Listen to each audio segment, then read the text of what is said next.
بسم اللہ الرحمن الرحیم۔ رسول اللہ صلی اللہ علیہ وآلہ وسلم نے ارشاد فرمایا،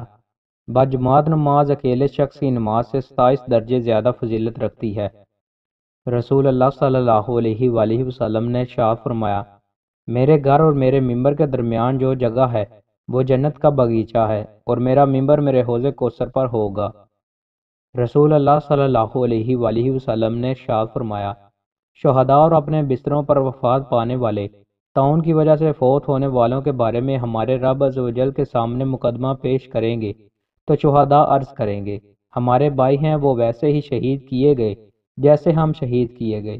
جبکہ فوت ہونے والے کہیں گے، یہ ہمارے بھائی ہیں، یہ بھی ویسے ہی اپنے بستروں پر فوت ہوئے جس طرح ہم فوت ہوئے۔ ہمارا رب فرمائے گا، ان کے زخم دیکھو، اگر تو ان کے زخم مقتولین شہداء کے زخموں کی طرح ہیں تو پھر یہ ان میں سے ہیں اور ان کے ساتھ ہیں، پس ان کے زخم انہی کے زخموں سے مشابہ تھے۔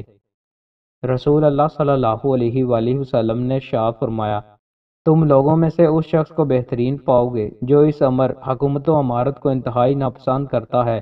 یہاں تک کہ وہ اس میں مبتلا نہ ہو جائے۔ رسول اللہ صلی اللہ علیہ وآلہ وسلم نے ارشاد فرمایا،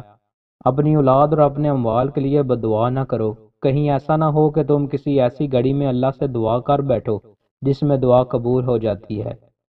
رسول اللہ صلی اللہ علیہ وآلہ وسلم نے ارشاد فرمایا،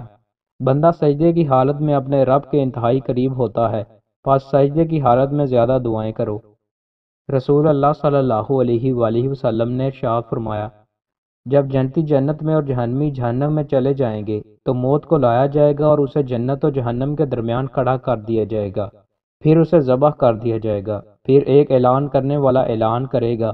جنت والو اب موت نام کی کوئی چیز نہیں، جہنم والو اب موت کوئی نہیں، جنتیوں کی فرحت میں جبکہ جہنمیوں کے حزن و ملال میں اضافہ ہوگا۔ دوستوں، مزید اچھی ویڈیوز کے لیے ہمارے چینل کو سبسکرائب لازمی کریں۔ بہت شکریہ۔